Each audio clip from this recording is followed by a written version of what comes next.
Vintage Motocross Q&A. My guest tonight is Warren Reid. We'll be talking to Warren in just a moment. We have some questions for him and some current events. We're going to be talking about the old days. We're going to be talking about a lot of stuff. We will be right back in just a moment with Warren Reid.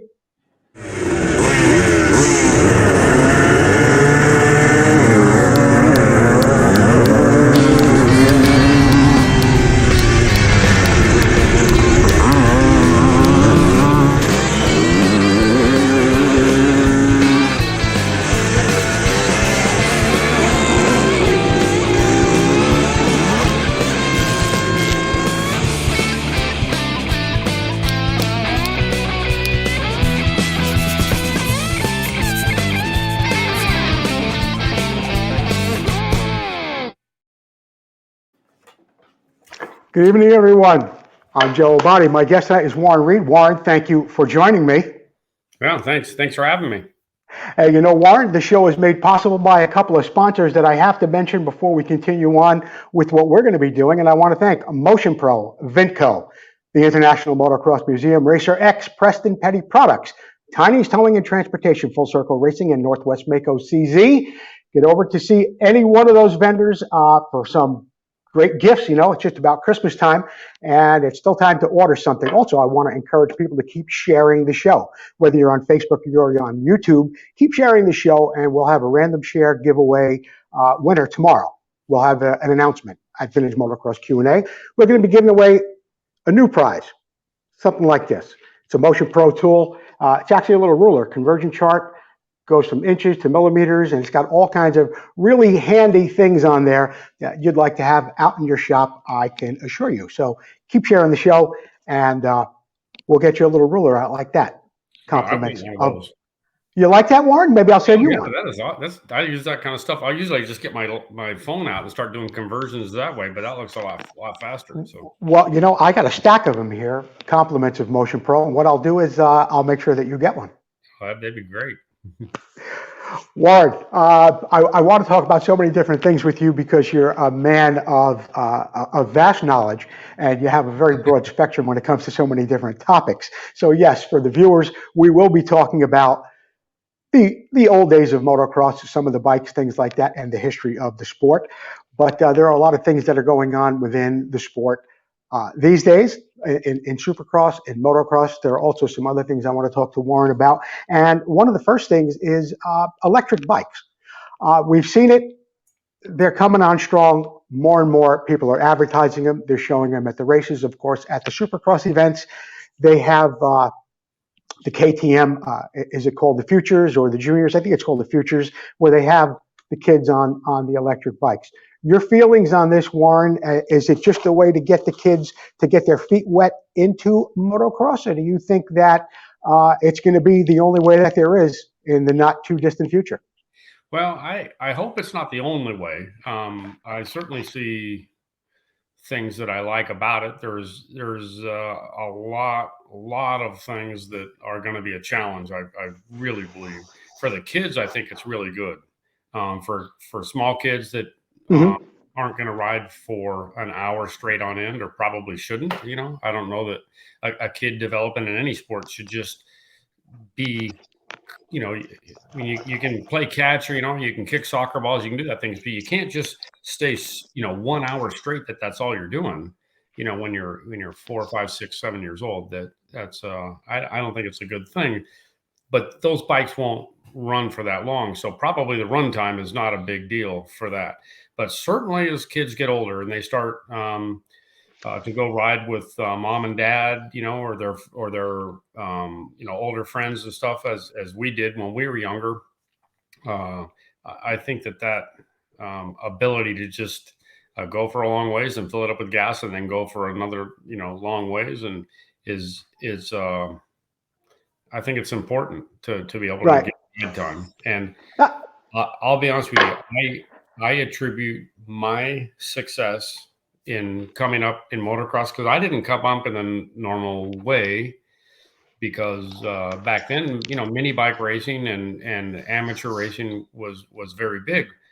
Sure. I didn't get to do much of it. You know, we didn't have enough money, but we did ride as a family every weekend, and I rode pretty much all day, every Saturday and every Sunday. While the other kids were doing 10-minute motos and 5-minute practice, and that's it. You know, I was spending 6-7 hours every Saturday and every Sunday on a motorcycle for a few years on end. By the time I started racing and the people that we rode with were fast, I had seat time, you know, thousands of hours Sure. of seat time that other guys didn't have. And so I'll say that. So from the electric standpoint, I think that that's going to be a challenge, unless you invest lots and lots and lots of money in batteries and, you know, multiple chargers. And you know, I think if ultimately with everything going electric, though, is it, just an aside to all that, one of the single biggest challenge, I think, it's kind of like when we all went to computers, we thought we quit using as much paper. Well, look around our office. That's not the case. We just, you know, I mean, Yeah.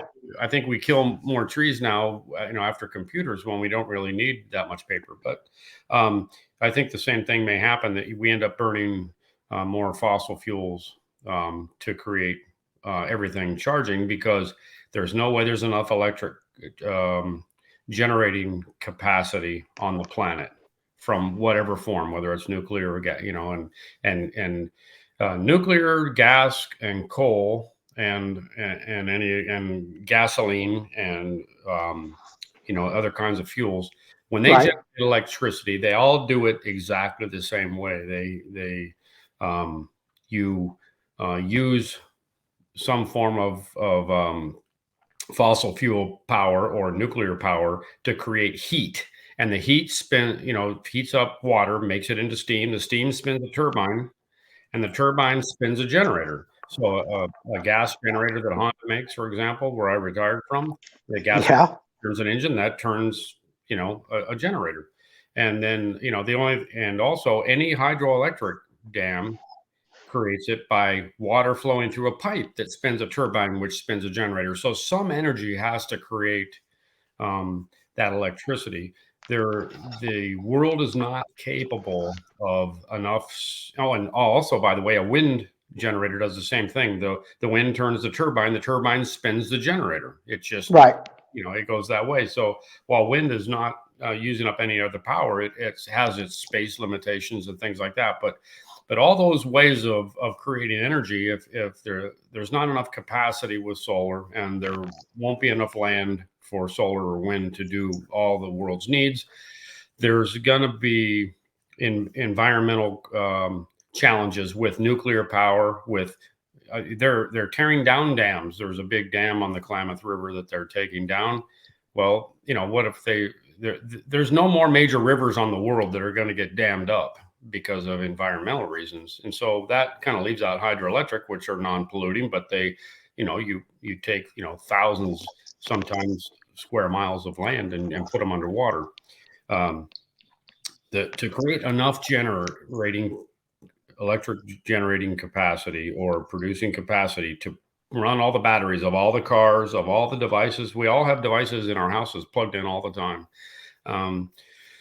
And it's not going to get less.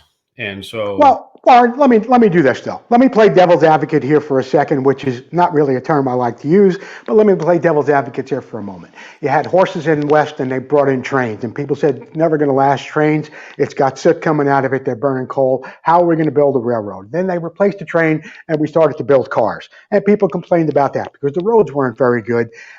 But we all know where automobiles are today. So, are you maybe just I mean, you're not just sitting there telling me why all this isn't going to work in the long run, because nobody really knows what happens in the long run. you know, But right now, you're looking at it maybe like the person who did not want to see the train replaced by the car, or the horse replaced by the train. We don't really know where all this is going, yeah. do Well, we? and so what I guess thinking is any forms of energy in the past were not outlawed to force another type of energy. So that would be, Ah, you know, and that's the difference. And so while I agree, technology always wins out, yeah, it it's not being allowed to win. It's being a winner is chosen. and Okay.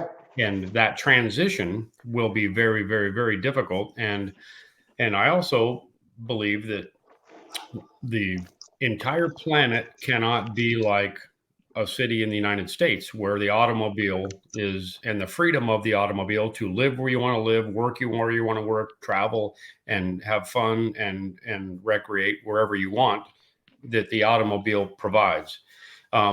If you think of the whole world can't sustain that much asphalt, that much concrete, that many parking garages, that many parking lots, it that's, you can do the math and see that, that you can't do that to Africa and Asia and South America and the rest of North America. That's not sustainable either. And that's where technology will come through. And, when we think of riding motorcycles and kids, everything, it's the freedom to just play on a mechanical device. It's like a bicycle with more power at your but I don't think I'm not so sure kids want to do that today, Warren. I think they want to plug it in, charge it up, ride it, and when it croaks, they go charge it up again and they go play on their iPad or whatever it is. I'm not so sure. Our generation, there's not too many people like that anymore. And that's where, and we can talk about the electric motorcycle thing and batteries and sustainability and lithium and iron ore and ripping out the earth and different rivers. We can talk about that till we're blue in the face, but we don't really know about that. What we do know is that the mental state of the generations are changing, and I think that maybe hurts guys like you and I twofold. Number one, you're seeing the combustion engine slowly go away. Who knows if it will be in our lifetime or not, but maybe. And you're also seeing kids with not as much interest anymore with the mechanical end of the sport that we really, really love. We're going to take a soft break here. I just want to mention our sponsor, Preston Petty Products. I want to thank Paul Standard and Preston Petty Products for being a sponsor of our show for about 3 years now. Christmas is still 2 weeks away. You get over to Preston Petty Products. You can still get yourself some fenders, hats, gloves, grips. There's all sorts of things over at Preston Petty Products. Warren, let's go back to a subject we both know a little bit more about, but it is in the modern realm. Big dust up over the past couple of weeks with Ken Roczen. We see riders change bikes every year. You happen to be a perfect example of a professional motocrosser who has changed riders and different factories. What? How many times did you do it? Like 5 times? You rode for all the majors. It was just a progression. It's one of those things you're kind of proud of, but you also think what would have been, I lament sometimes the advantage to stick around Honda when I left. Right. Careers are as hard to manage as it is for a manufacturer to develop, new technologies for motorcycles. You have to make decisions based on lots of things, and and different circumstances happen at different times that affect that stuff. So I had good success with the companies that I rode for. They wanted me at one time. They maybe did another, or somebody wanted me more than somebody else did. And you try to go, and we saw that a little bit with, Tomac changing to Yamaha. He had good success on Kawasaki, but then. Well, it was kind of my point of the question, Warren, was that. We didn't even see that much of a dust up when Tomac left Kawasaki, or Anderson went to Kawasaki and had a great year after Tomac left. But we're seeing a lot of hype over the Ken Roczen and this HEP, this HEP Suzuki deal. And I'm not really sure why. Why is it? Well, I think Honda, has always carried that. If Honda wants to dominate, Honda will dominate feeling in the sport. Mm-hmm. And, I think that really grew through the 80s, when they had the dominant bikes and the dominant riders, and that carried on, for decades and decades. And so anybody that came into that program had that kind of mentality that this, I've gone to, it's like going to the Yankees, in the 30s or 40s, 50s. And so as somebody from that part of the world, you understand that, Yankee pinstripes is always Yankee pinstripes, and even though I rode for the other companies, um, and I had actually more success when I left Honda, but everybody remembers Honda and they remember the red, white, and blue. And that's the Yankee pinstripes of the motocross world. And so when Ken left, that, that people always kind of like, whoa. And, remember when, when Carmichael went to Honda, when Rick Yes. went to Honda, and that was like, I don't know. That was like, okay, now let's see what happens, and for Carmichael, it was pretty good, and for everybody, it was pretty good, really. So, Do you think go on? I'm sorry. I think he doesn't have a reputation of winning lately, so that's probably the biggest question mark that came up Mary's head, and I can't say that they're lacking on technology or not. But what I'm not so sure of is I thought now we're hearing that Triumph is going to have their own motorcycles, right? We've been hearing that for 2 years, and they just announced that they'll be involved in 2024, so it's another year away. Well, didn't they buy Suzuki's motocross program? Warren, I don't know. I mean, the British are coming, but it's taken them 4 years to get here. I don't know if is it going to be just a rebadged bike? Is it going to be something we hope is totally new? Apparently, the only thing missing from that press release was Paul Revere. So, yeah, 125 by land, 250 by sea. Right? Exactly. So I think from Ken's standpoint, it's. I think there's a lot of drama that always seems to follow Ken, and I don't know that he brings it on, but it just seems to be, always there. And from whatever standpoint, the hardest thing to deal with in racing is drama. Mm-hmm. So it's the off the track stuff that takes away from your focus and refocuses it somewhere else. That's going to be a challenge. So. I think for him, it's going to be, does he have a crew of people around him that can keep the business side going smooth, that can keep the chassis side going smooth and the engine side going smooth? And it doesn't have to, I think with his talent, it doesn't have to be the most extraordinarily amazing motorcycle. It just has to work good and work fine and predictable. Something I think that gets lost a lot with, that's always been the case, is when you're comfortable on the motorcycle, when you're comfortable with your surroundings, when you're confident of what the motorcycle is going to do, even if it doesn't do everything exactly as good as you want, but if it does what you expect it to do, that's a big difference. So Warren, we're going to take a little break. We're going to hear from our sponsor, Vmxq. When we come back, we'll be talking more about Supercross and this new 250 rule about pointing out and stuff like that. We'll be right back with more Warren Reid. Vmxq, who already has a full line of vintage parts, now has air shocks that are an exact duplicate of the original air shocks so popular in the late 70s. So whether you're looking to build a full racer or museum showpiece, these shocks will give you that incredible 70s look and improve your bike's performance. These new air shocks are fully rebuildable with Vmxq rebuild kits, and all shocks are hand assembled in the USA with all new components. Every component is brand new. Just like the originals, our air shocks are adjustable with 2 chambers, high and low pressure, giving you tremendous flexibility for settings of your bike suspension. The Vmxq air shocks come fully assembled and ready for installation. Just add air or nitrogen. The kits include the manual and spacers. Visit Vmxq.com to check out the air shocks and all that Vmxq has to offer to help you get back on track and to keep that ride going.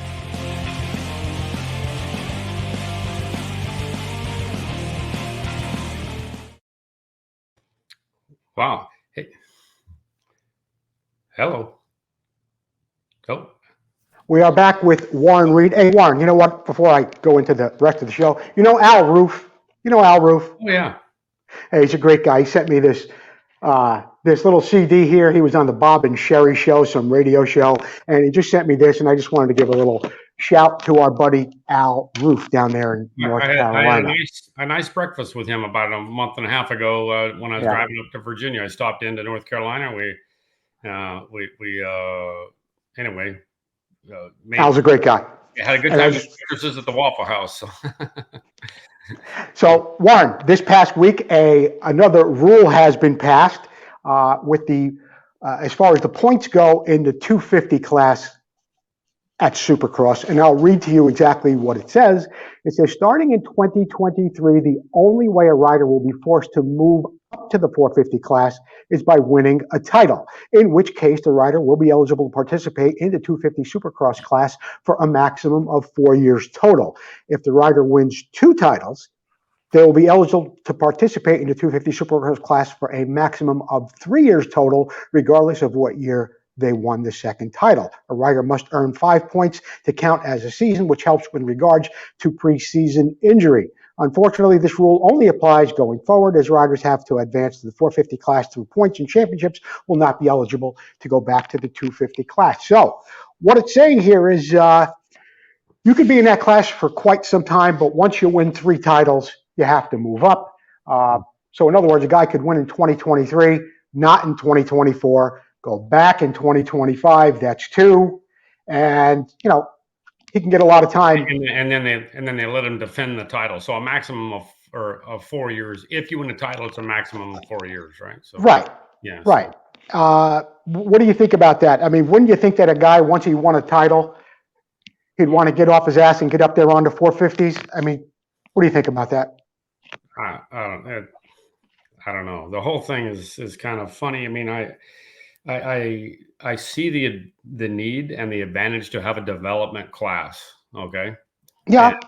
Yeah, I do. And it used to be that I saw a disadvantage, to having one series across the whole country. And then why they split it up is because there's a lot of money involved. Well, if you can ride, if the same guys ride half of the, like say the West Coast series, and then they go ride all the nationals, don't give me the argument about it costs too much money to go racing, because the same guys are making the rounds.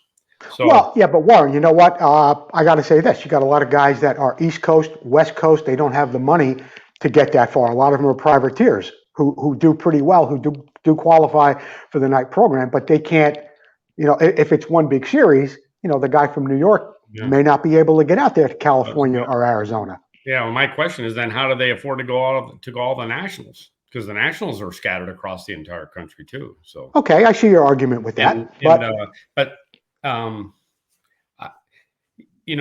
I think everybody thinks that they need a giant rig to go racing. And they don't. And they don't. I mean, honestly, there is something to be said for the sprinter or the box fan, and sleeping in your van, and then you wake up at 6 o'clock in the morning and you go run down the service road on the interstate, and your mechanic drives 5 miles down the interstate and he stops and waits for you, and that's how you train when you go to races. And so believe me, I know how expensive everything is. And the money part, I don't so much do anymore. I do agree that in Supercross, there has to be a development series. I think it's good that the lights class and the big bike class, I don't know what they even call them anymore, but 450, 250, 450. I mean, it's become the 250, 450 class, but frankly, in the Supercross, you can't throw young guys into the speed and obstacles of hitting those speeds right out of Loretta Lynn's. That's just too much to ask. You're just going to have carnage. So the lower horsepower bikes and in the lights Supercross is good. Warren. I see why they did it. Some of these 450 guys stepping back down, and pulling a championship, and everybody's like, whoa, what's up with that? He was practically winning 450, main events last year, and this year he's, winning lights. I see the point. I always wanted to ride wherever the fastest guys were racing. So that Well, whole that was the concept. point of my question. It's like if you won a 250 title, wouldn't you want to jump up there and get on a 450? You've been out there for a year. You raced 18 races or 9 races or however many races you raced. Wouldn't you want to move up? I mean, putting things back into perspective, it's like, well, you're at the Trans Am. Do you want to ride the support class, Warren, or do you want to get out there with the 500s? What do you want to do? Yeah, the only thing I would change from the way they did it is that you can, if you win a championship, the year thing you could point out after a certain number of years, or maybe now you can't even point out. But if you win a championship, you can defend it once. I see that that keeps sponsor money in there. But Yeah. you can only try to defend it once, and then you have to go. You win one championship, you move up. Period. Or you have one chance to defend it. Period.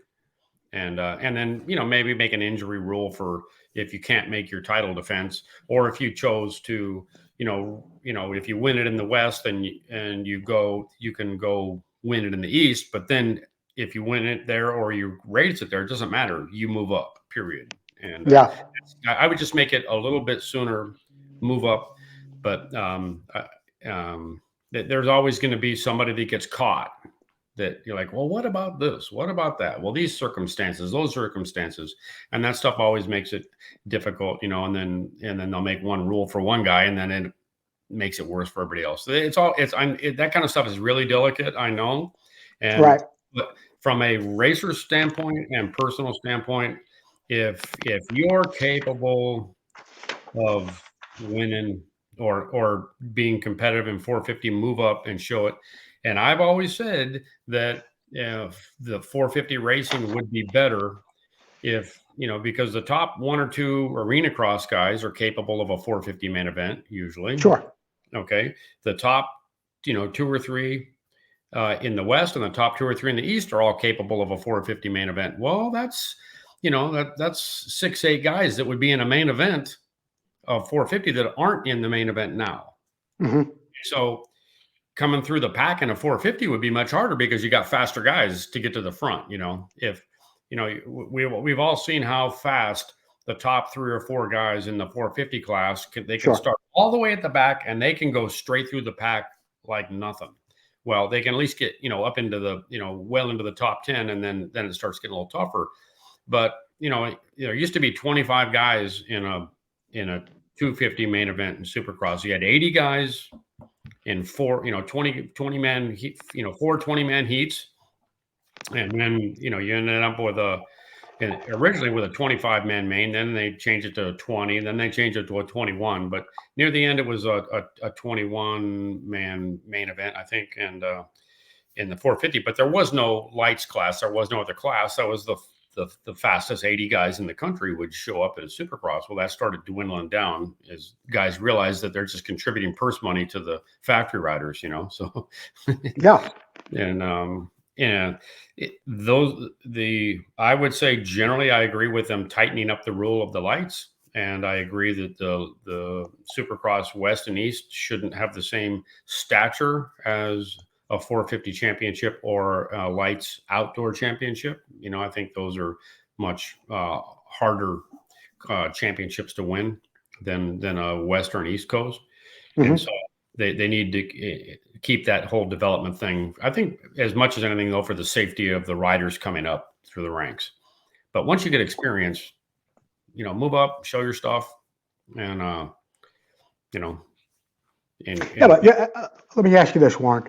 How much have the obstacles on the track made it so much more difficult? You said a moment ago that, well, a 250 guy can go out there, he can get the experience. The 450 bike is going to be too powerful for him. There could be carnage out there. But is that because of the condition and the layout of the track? Because I think there's a lot of Supercross fans out there or kids that are interested in it that they don't know squat about motocross really, but they're interested in seeing guys jump 75 feet in the air. Yeah, they get interested in who's winning and who the champion is and stuff like that. But I think it's become sort of a sideshow in a way. So maybe if the tracks were a little bit different, maybe not so circus-like with so many jumps, and the topic has been discussed till it's been beat to death. But I think it's a good topic, and what brought it up was they're bringing Anaheim back, like the old Anaheim, the first Super Bowl of motocross, where it's going to go through the Peller style in Los Angeles, and I think that's going to be great for the fans to see. But what if the tracks were tamed down a little bit? Yeah, I think that they should. I also, I'll call them the rhythm straightaways. That's where the bad stuff happens. Yeah. Okay, because if you get out of sequence a little bit, there's no room to correct. When you land off a jump, if you land, 3 feet early or 3 feet late, you can't. You're already gonna be hitting the face of the next jump, right after that. And if you're out of position, your feet are out of position, your body, physically, your body is out of position, and your hands are where, you can turn the throttle a certain way, or you can, get on the front brake and the back brake at the same time and pull the clutch in and all those things to get yourself back straight. And your only option is to just launch the bike into orbit and jump off. Yeah. And we see a lot of that. And that's because the jumps are just too many of them and too close together. So the two things I would like to see is make the tracks less up and back and eliminate a lot of the banked corners for a couple of reasons. I think banked corners, it invites the guy jumping to the inside and taking the guy in the outside out. Oh, you see it almost every lap. Yeah, and it creates kind of the it's almost like the wall in a hockey game. Mm-hmm. The other team uses it to kind of bash the guy. And but I think make the corners a little bit more sweeper. If it's going to have a hairpin corner, no bank.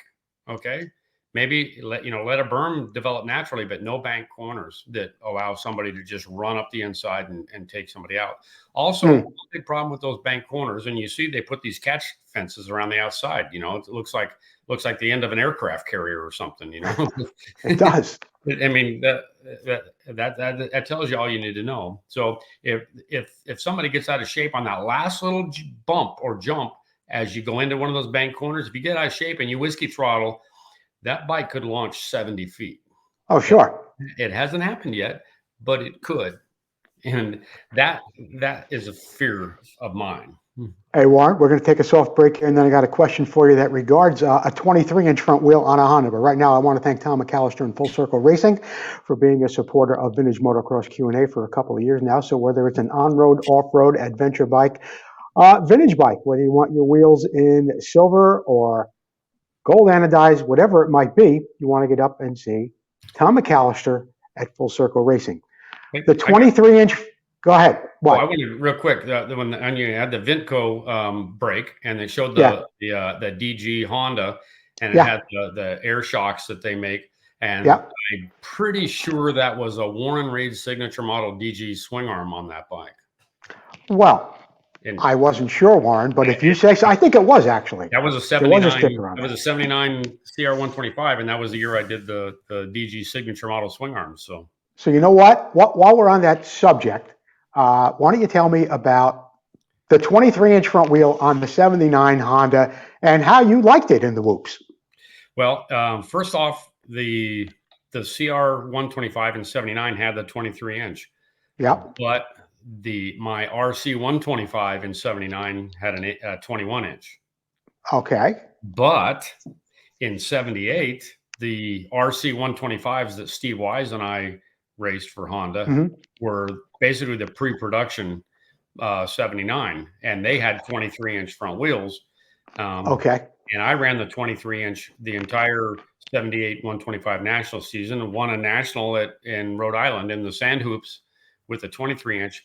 About maybe halfway through the season, Steve Wise switched to a 21. And Brock Glover won I think a 125 national Rio Bravo with a 23-inch front wheel in 77, maybe. So he might have been on a Yamaha. Yeah. He says, I didn't realize that. He said something to me about that. So I know he won a Florida Series race with one. The problem with the 23-inch, the magazines all hate it. Once they hated it, and then a couple of guys, it felt different. It was like with mountain bikes, a lot of guys went from 26-inch to 29-inch, and I already had good feeling for the large wheels from the 23-inch motocross bike, so I adapted right away to the 29. Now everybody's riding 29s, but I think what happened was there was a lot of negativity right at the bat in '79. Yeah. There was absolutely zero aftermarket tires for those things, other than what I think 2 tires that Honda offered, and that was a problem. So the tire selection was bad. I still believe, and I've even said to Dave Arnold in the past, and maybe his new position at Suzuki, he's going to pull up that Warren Reid idea that I kept hammering into his head for the last 15 years of, you guys got to try a 23-inch. I'm sure they would work really good in Supercross, when you need less, angle hit when you hit the face of the hoops, when you're, gassing through the hoops, or you're hitting the face of a jump, or the little choppy stuff that get into the corner. Though the bigger wheel will roll over any of those little chops much easier, and you also have more gyro effect. Because you have a little more gyro effect, it feels funny to people, and so feeling different doesn't mean bad. It just feels different, and so I got used to it. Well, and I had good success on it. I never felt like I was giving something away, other than I didn't have the best grip tire for like hard pack. On soft dirt, it was no big deal, but on hard pack, I never could get the same kind of grip. And hard pack was my strong point growing up at Saddleback in Carlsbad, so I did miss that. I do believe that the 23-inch has a place. I don't know that if anybody wants to, give it a try again in Supercross and Nationals, but I would love to see it. I'd love to see it. Hey, what about the 17-inch wheel, Warren? Did you guys do anything with 17-inch wheels? I know Husky tried it. A couple of companies tried it. Yeah. Were you ever around when that 17-inch rear wheel kind of made its debut? Well, they had 17s and 19s, and I never deviated from an 18. I was kind of like, well, see, I know how this works. I'll wait and see. I was kind of forced into the 23 when Honda, did that. And but the I never tried 17 or 19s, just 18s, and it's hard to say. I mean, they seem to, all the smaller diameter is going to grip in on bumps and not miss that space in between or something like that. Or and I don't know. On mountain bikes are 29-inch front and rear, and I love the way they work. So bigger seems to be better. I did run 19 one time. Here's what I did try that I think still has potential, and that was when I was doing a little bit of speedway racing in the 80s. We ran those tires got incredible grip. They had lots and lots of knobs. It was kind of a soft compound.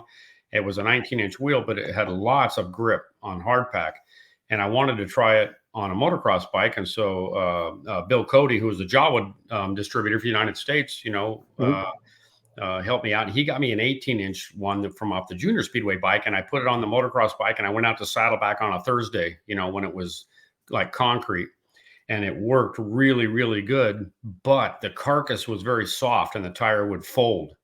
And so it didn't have a very stiff sidewall, which is you want that for speedway. The tire kind of contorts and folds for speedway and hooks up. But motocross, you can't be having your sidewall fold off, when you're partway through a corner and you're hitting bumps, and then all of a sudden the sidewall folds and the bike, the bike goes like this. And that's a problem. But it worked incredibly well. I've always felt like somebody just needs to take that, a lot of those characteristics of a speedway tire and put them in a motocross carcass and try them out, especially now when they can have different compounds for the knobbies that they do for the rest of the carcass or for the base of the knob. So they'd have traction like they've never had in their life, and they just don't know it. So, you should maybe bring that up to Brock Glover when you see him next time. Maybe Dunlop's company. I think I did one time, but And what did he say? He's corporate, you know how that goes. Yeah, I do. Hey, Warren, last year I remember we were all up at Hangtown, and you did something really neat. You had what was it called? campfire chat with Moto Tales Campfire. Moto Tales Campfire, something like that. He called it a fireside chat. So. Yeah. Are you going to be? Did that go on to more races, and you're going to be doing that again anyplace? It will. Yeah, I got my GoPro, and I've got to learn to be all this techno savvy, kind of like what you're doing. And so if I do it, they'll all be pre-recorded because I'll need, because if I'm sitting around the campfire, and I had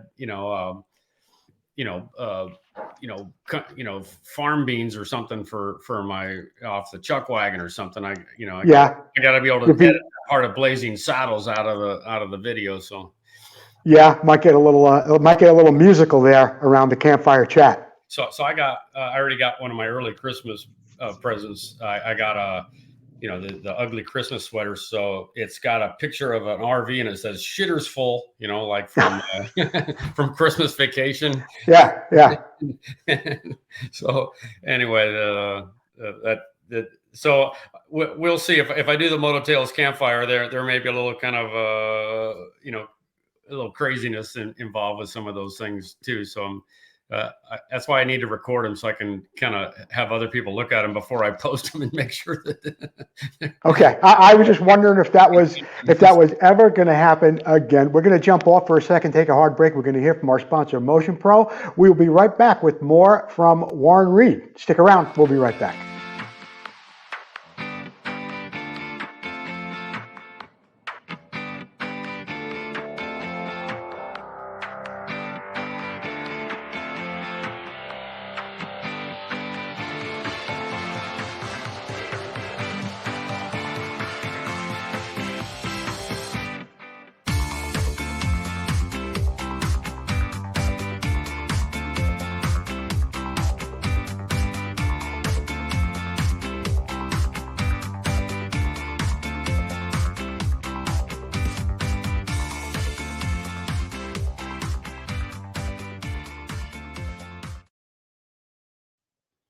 Hey, can I talk about Motion Pro? You can absolutely talk about Motion Pro while I'm thinking about it. You know what? Christmas is just around the corner. You can still get this great book, When Honda Went Dirt Track Racing, Warren. Hey, this is by Chris Carter at Motion Pro.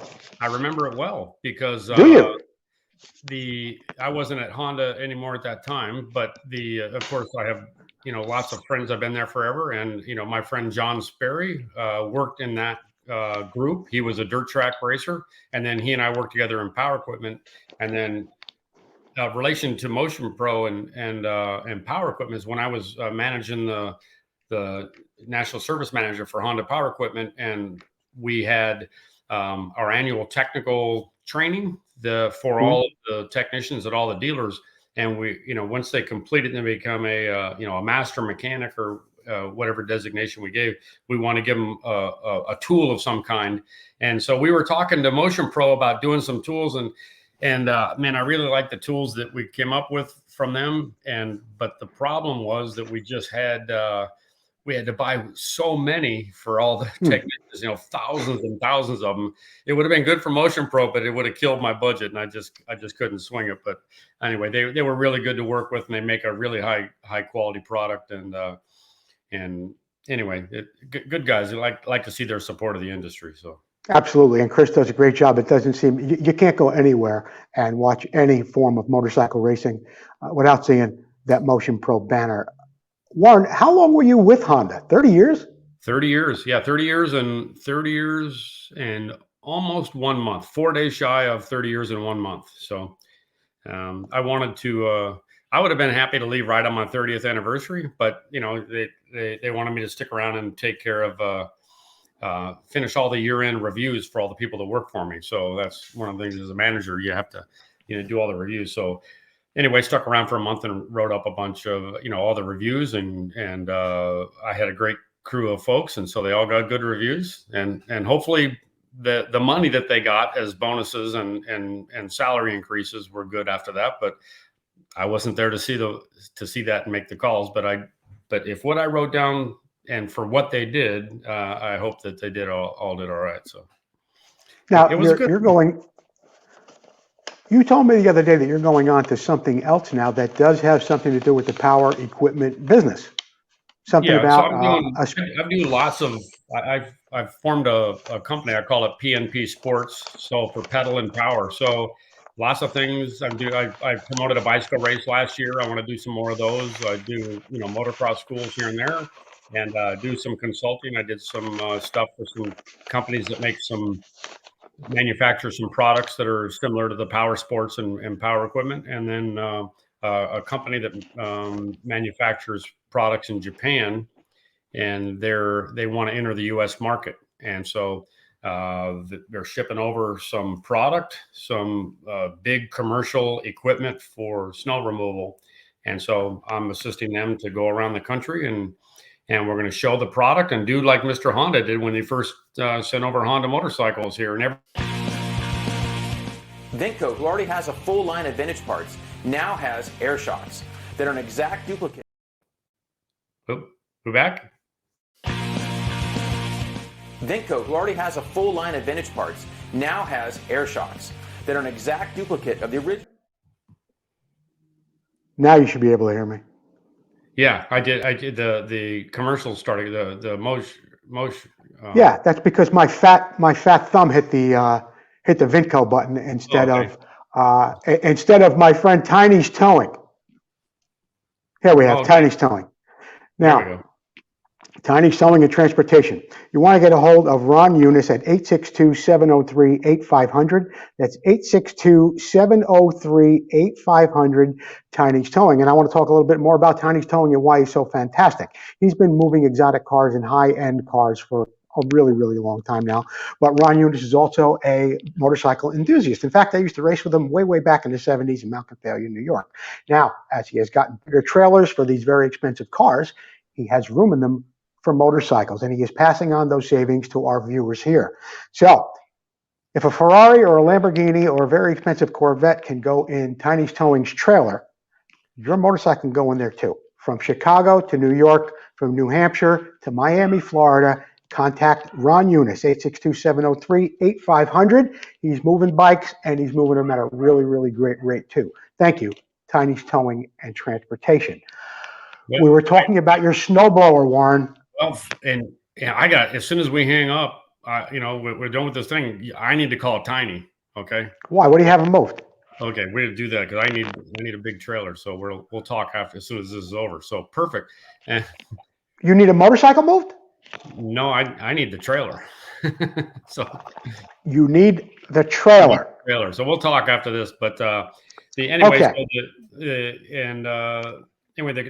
we're going to be going across the snow belt through a big chunk of February and demoing and testing their commercial snow removal equipment, for places, more it's big stuff. And, from anywhere from 10 to 45 horsepower equipment that will remove snow for like a universities and hospital campuses, things like that, municipalities.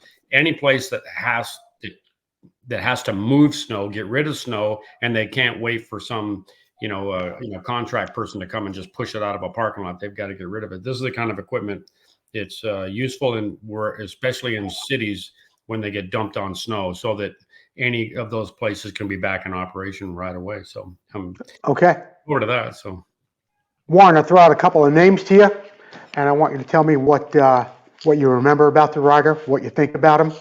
And first one that comes to mind is Marty Tripes. Marty Tripes was there's a handful of people that we can think of that could go faster than anybody on the planet on any given day, and so that would be like a Ron Lachine, a Joel Robert, and a Marty Tripes.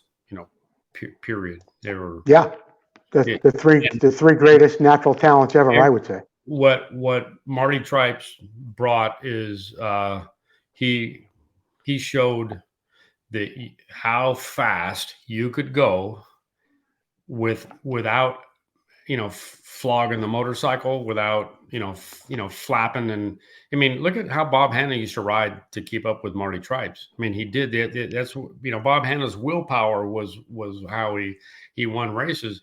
But Marty could go way faster, way easier. Bob just it was, his desire to win is what propelled him. And he'll tell you, yeah, and I'm making these comparisons. Obviously, somebody like Bob Hannah is very talented. Anybody that Sure. at that level, but Marty could do it so simply, and he was, I know, very, very strong. People would say, well, he was, always a little heavy, a little, soft around the middle, but he was very strong. I know he got tested, and it was extremely strong. So I think he was kind of like one of those people that because of their extra strength, they could ride easier. And if the guy could do 240 plus 2 mile motos, that he had a strong cardiovascular system. He just had a strong appetite for tacos. So yeah, that's why he was big. But and Ron Lechien was naturally a thin rider, but he was of the same kind of vein. And he showed, as Mike Bell did, and Jacques van Velthoven, is that a tall guy, lanky guy, can have a very relaxed, easy style and be incredibly fast without having to just manhandle the motorcycle. And Ron, different than I think Joel and Marty Tripes. Yeah, Ron could do it on a 125 too. He wasn't too big for a 125. He could go really fast on a 125 also. So those are the three guys that really come to mind. Is when you say Marty Tripes, the fastest natural rider ever, and then I think probably Lechien and Joel in there also. Now I'm going to throw a fly into the ointment here with your theory of what you just said about those three guys, which I do agree with. Jeff Ward, a diminutive guy, about my height, maybe 5'5", 5'6", great champion, 125, 250, 500. How do you explain that? Yeah. I think he was very naturally gifted, but he had a desire that carried over decades, and then with that, to go as relatively injury-free as he went through over decades is methodical. And again, everybody at that level has a high degree of natural talent, but Jeff learned to go very fast and to balance the aggressiveness that you need to do as a short, stocky guy, like a Jeff Ward, or the Martin brothers and guys. They're not big guys, and so you have to. It takes a little bit more effort to go through the bumps because you don't have as much leg travel, so you have to. You're preaching to the choir, my friend. Yeah, I know exactly. The short guys could corner better than the tall guys, and without a doubt. And Mike Bell and I used to practice a lot together. We're talking, 5'7.5" and what, 6'4", so that's a huge difference. And we'd practice, and the tight, sharp corners I could get in and out pretty quick. Of the fairly tall guys, Brock and David Bailey were the fastest tall guy cornering, and Lechien, of course, also. You know who was a big guy? For some reason, when you watched him ride or you saw pictures of him in a magazine or whatever, he never looked that big, but he was a fabulous rider, was Jim Pomeroy. And you were on Team Honda when Pomeroy was there. Yeah. And he was, and Jim was also naturally, he would I would put him in the category of tall natural, like Ron Lechien. And so he could corner better than most tall guys. There's a certain delicate movements that have to happen to get your legs out of the way when you're there, right, and to make a corner. The short guys, your knee's not going to hit the handlebars, unless you're way, way, way over. Well, the tall guys, they got to think about that, where they're sitting on the seat so their knee doesn't get trapped under the handlebar. And sure. If their foot hits and their knee's under the bar, then their foot hits the handlebar, and then the bike has to stand up so they can't lean over as far. There's a lot of little tiny considerations that they need to do. And, it's not so simple. Tall guys have advantage, through the bumps. Short guys have advantage in the hoops, and the beauty of motocross is that the linemen and the wide receivers can all compete on the same playing field. Not just in the same spot. Like Sure. A tall guy can go out for a pass, and a lineman could go out for a pass in a motocross. You get what I'm saying. So I do. Yo, I want to thank Racer-X for being a sponsor of our show. They've been with us for a couple of years now. Thank you, Davey Coombs, Scott Wallenberg, and everyone at Racer-X. Don't forget, it'd be a great time to get somebody a Racer-X subscription for Christmas. You got a couple of weeks to do that yet.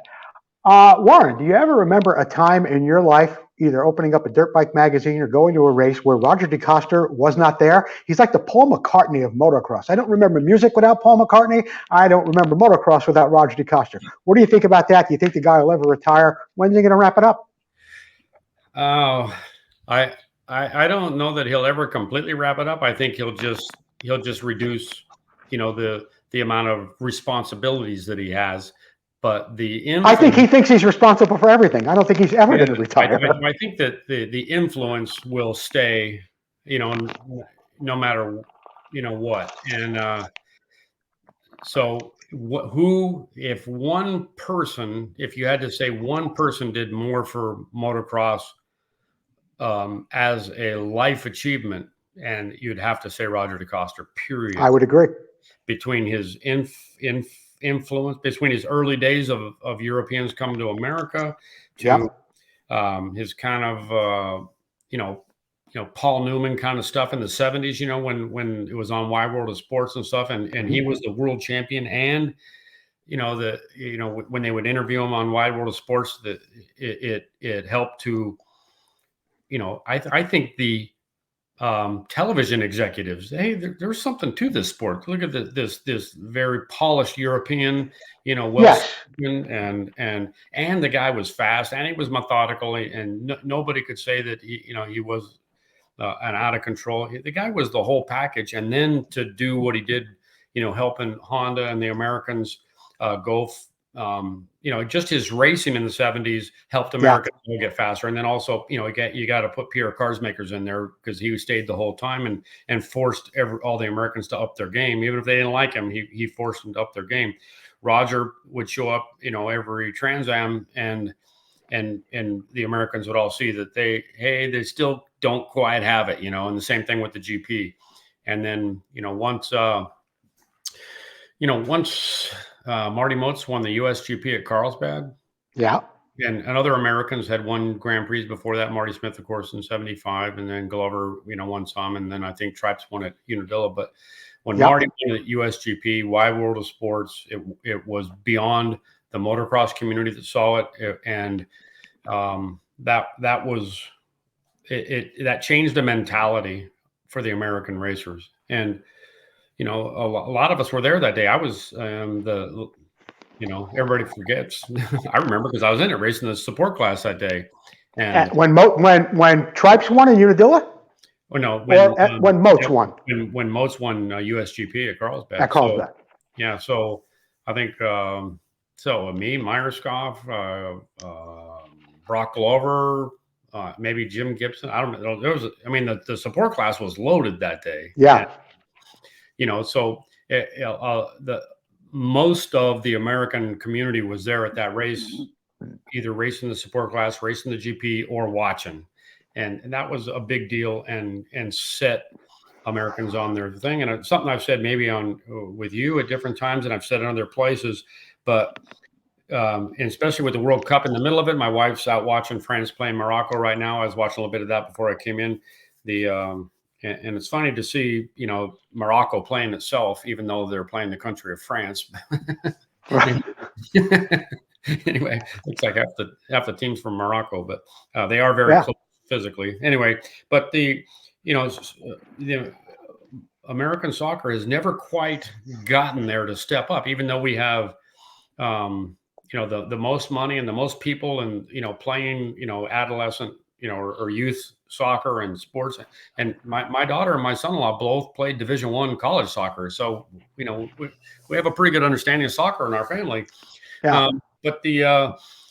But why haven't we advanced more in the World Cup? Well, but in motocross came to the United States in '67, I think, with Hallman, who would only be second to DeCoster in development of Americans. But in '67, in '81, we won the motocross and Trophy to Nations. Mm-hmm. Okay. And then we won it for the next 14 years straight. In '82, we won 2 of the 3 world championships. Correct. And we won the Speedway World Championship. And Mm-hmm. I think I don't know if we won the road race world championship or not. I don't remember. But think about that. 15 years from no American had ever seen motocross. All they knew was scrambles, maybe. Right. And then 67 to 81, 14 years, and we win the nations, and then the next year we win 2 of the 3 world championships. Man, sure. That is like a curve, and and that's DeCoster, that's Torsten Hallman, that's Pierre Carsmakers, that's Stingray bicycles, as much as anything. That all of these kids, every one of those kids in '81 and in '82, every one of those guys rode a Stingray. Okay, that's the one thing they all have in common: the Stingray bicycle by Schwinn, that a lot of people now may not remember, but and a lot of people restore those old Schwinns, and they do it with the real high monkey bars, right? But the serious kids didn't ride the monkey bars. We got the little tiny, the low bars, and so we were already setting our bikes up for jumping, dirt jumps. We set up jumps and berms and everything in the local fields, and absolutely. A Stingray bicycle in a field jumps is how I met my wife, because all of the kids for a half a mile around would all go to the same fields and ride. And some of those guys became my lifelong friends, and some of them went to different high schools. And my wife and my friend Randy Skinner, a lot of the guys in Southern California know Randy. Sure. They went to the same high school. So anyway, that's Warren. So I got a notice from your publicist and your people at your office that you will be appearing at the York Swap Meet January 22nd. I want to thank Bill Nazarod and the York Swap Meet for having me back again this year too. But is that true, Warren? Can you confirm that you will be there at the York Swap Meet? Yeah, I'll be up there. And Martina will be there signing the Martina Faltova. Yeah. And man,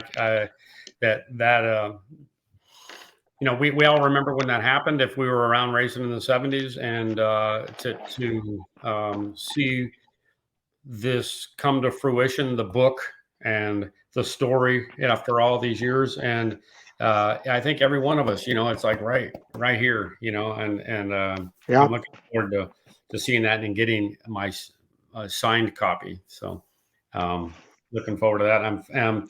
And speaking of that, I had a signed copy sent to my stepdad, John Rosensteel. A lot of people, some people know he's my stepdad, some people don't. He was, he and my mom got married in the day after Christmas of '73. And so I had only started racing maybe 6 months before that. And so, how on earth, I said this to somebody, I said this to Marty Tripes the other day. I said, how on earth did John R. think it was a good idea to marry, a single mother with 2 teenage sons that were wild, crazy, jumped off the roofs, we were the crazy kids that everybody had in their neighborhood, and he thought it was a good idea to move into this situation. But the thing we had in common and that I think helped the relationship develop was the fact that we were all motorcycle people. We all love motorcycles, riding them, working on them, being around them. I got a welder for Christmas that year. So you got a welder for Christmas? Yeah. How many kids at 15 get a welder? I got a welder for Christmas. So is that when you started making pipes at FMF? Yeah, I had already learned to weld. My freshman year was the first year they opened up machine welding at our high school VOTEC program, had a machine welding class, and the first year they opened it up to freshmen. So by the end of the freshman year, I'd completed every requirement for the machine shop, the welding shop, gas arc, Healy arc, and was making my own stuff. And then anyway, it was it was good. But so speaking of John R. and all this and kind of the multiple segues that I've done here. So Yeah. John R. will be honored with the Legends and Heroes Award at Anaheim 2 on January the 28th. Okay. So the week after the York Vintage Motorcycle Swap Meet, I'll be beelining it out to California, and we're going to be there for John R.'s presentation induction into the Legends and Heroes. And so the number plates that John R.'s got in his garage from championship racers. So sure. It starts with Gary Jones. He was Gary Jones' mechanic for the 250 championship in '73 with Honda, and then it goes all the way through with Marty Smith's 2 champions. So John R. won 3 championships in a row with Honda. Gary Jones 73, Marty Smith 74, 75.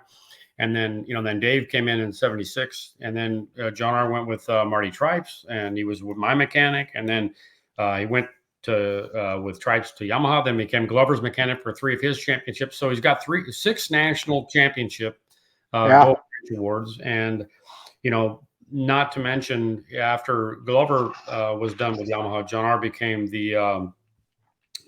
the head suspension guy for all of Yamaha, Team Yamaha. So every championship that Yamaha won from, around 1990 till the early 2000s were on our suspension. He did, for, McGrath and Doug Henry and Emig and oh man, you just keep going through all those guys. There's a bunch of them. So, and then he went to the road race team. So his influence and the number of championships that he had a direct hand in, I mean, direct hand on, the motorcycle, right? And, are in the dozens. And, the influence, I mean, Dave Arnold even said, John R.'s my hero. And, John R. was there when Dave came to Honda.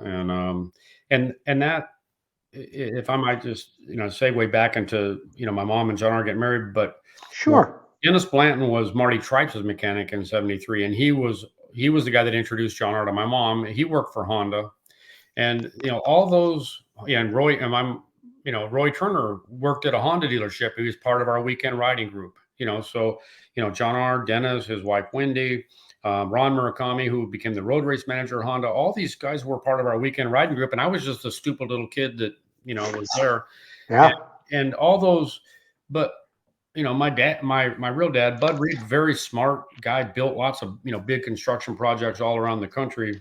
And, but my mom, only was around smart guys, very, very intelligent guys. And so even, after the marriage split, she kept us exposed to strong-willed, smart men.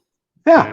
And, I think some of it rubbed off anyway. So, Warren, I got to do one more soft break here for my good friend Alan Brown over at Northwest Mako CZ. Be sure to get a hold of Alan Brown at alan@northwestmakocz.com. There's always a variety of parts and things over there at Northwest Mako CZ.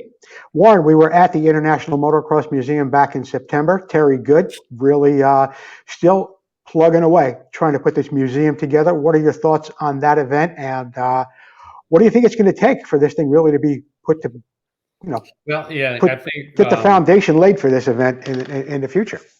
Yeah, and this is kind of, what we were talking earlier about, we're the old guys, we're the old, gasoline engine kickstarters and this kind of passion that we have for the mechanical part of it, because, the bikes were so crude when we started and became so advanced through our time.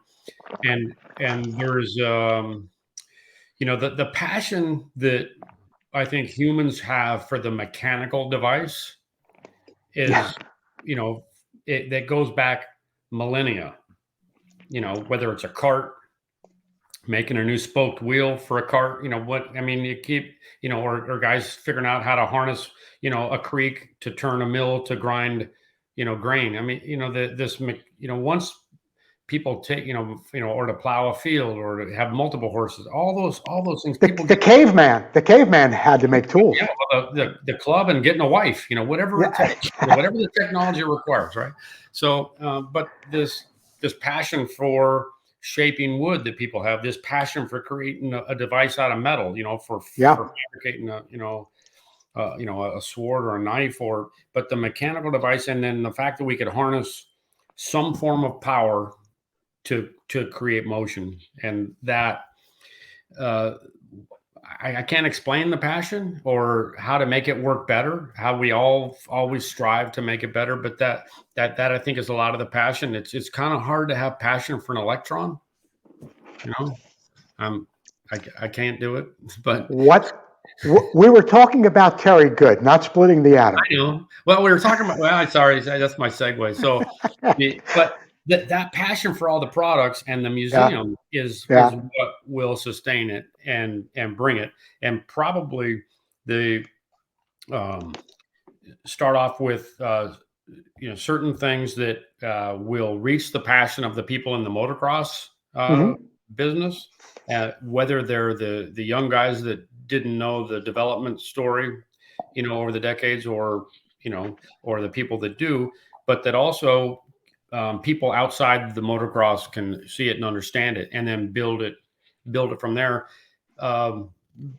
Because besides the passion is the fact that motocross grew totally grassroots. It had no giant corporate help to do it. It didn't have a big sponsoring TV shows to make it happen, like football or baseball or whatever.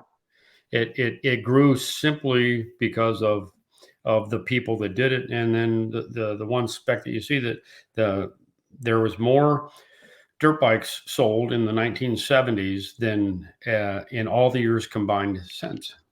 And that's a huge statistic. And so that's the group that we're in. And so the International Motocross Museum will thrive with that crowd, and being able to draw other people into that, what it meant, and what it meant far beyond the Motocross Museum, and how many people with that background went on to great careers mechanically. Yes. And in business and all sorts of different areas. This, promotion, business, how to, everything there is. Motocross made a lot of guys really good at a lot of things. And it did. More than any other sport that I could ever think of. So it did. Well, Warren, I'm just about out of time for today. If there's anything else you want to cover or something I missed that you wanted to talk about, I'd be happy to discuss that with you now. Is there anything? I think, if anybody's in Atlanta, I'm going to be a legend hero at the Atlanta Supercross. So I'm looking forward to that. And then also, I put my name out there at different motocross schools about being guest instructors. I don't want to own a motocross school, but if you have a motocross school or a training program and you are hurting for somebody that knows every aspect of your business, and I'm on a contractual basis available. And so retirement, I'm keeping active in retirement. How can I keep riding motorcycles? I can keep business. I can ride my bicycle a lot. I can see my grandkids and have fun. That's what I'm doing now. Well, Warren, I want to thank you for joining me today. I will see you in the frozen tundra of York, Pennsylvania at the end of January. But in the meantime, a Merry Christmas to you and Cindy and your family, and thanks for dropping by. You too. Thank you, Joe. Have a good one. Say hi to Sue. I will do that, Warren. Thank you so much. Bye-bye. Bye.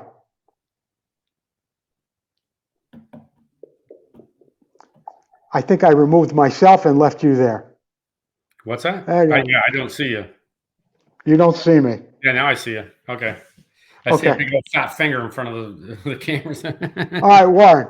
Thanks for stopping by again. Yeah.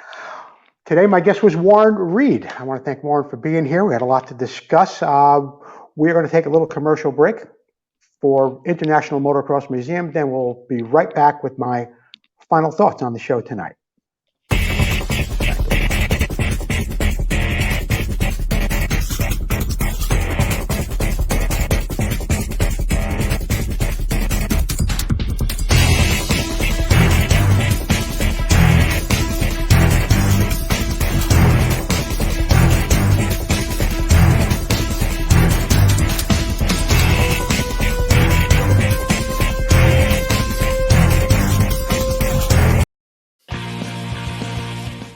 Vmxq, who already has a full line of vintage parts, now has air shocks that are an exact duplicate of the original air shock so popular in the late 70s. So whether you're looking to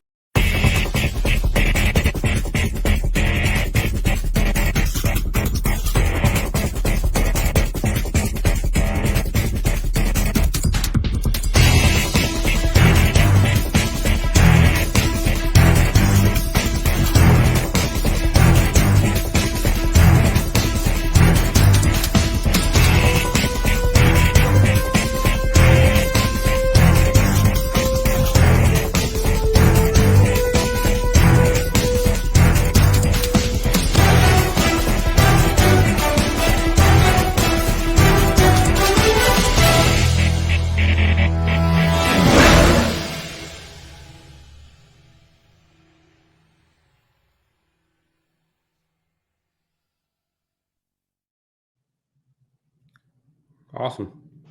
This has been Joe Abadi. Thank you for watching Vintage Motocross Q&A tonight, and thank you again, Warren Reid. And you know what? We still have Vintage Motocross Q&A sponsorship opportunities available. If you'd like to become a sponsor of our show, get a hold of me either through Facebook or through email. My phone number is also on my Facebook page. So there are some Vintage Motocross Q&A sponsorship opportunities. We hit over 20,000 people a week, plus YouTube, plus we're on 2 channels out on Long Island. So get a hold of me. You'll be seeing the same results as all of our other sponsors like Motion Pro, Vmxq, Preston Petty, Full Circle Racing, my old buddy Sunrise Vapor Blasting, Mark Ferriester. And don't forget, there's still a great book out there, Discovering 6 Days by Keith Geisner. There's Martina Faltova Cope's book, The Stolen Title about Jaroslav Falta.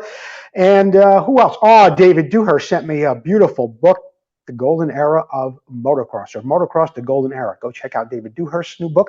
And there's still time to get them all for Christmas. I don't know. Hey, Gino! Gino! I don't know if he's going to come out here tonight or not. I'm going to try my best to get him in here. In the meantime, I think he's coming. I think he'll be here any second. I want to thank Jordan, Susie, Chelsea, everyone for helping me put the show together tonight. And here comes, and there he is. There he is. No, Rocco's not going to jump up here, I don't think. That is the end of our show for tonight. I'm Joe Abadi. Get your Christmas shopping done, and we'll see you next time on Vintage Motocross Q&A.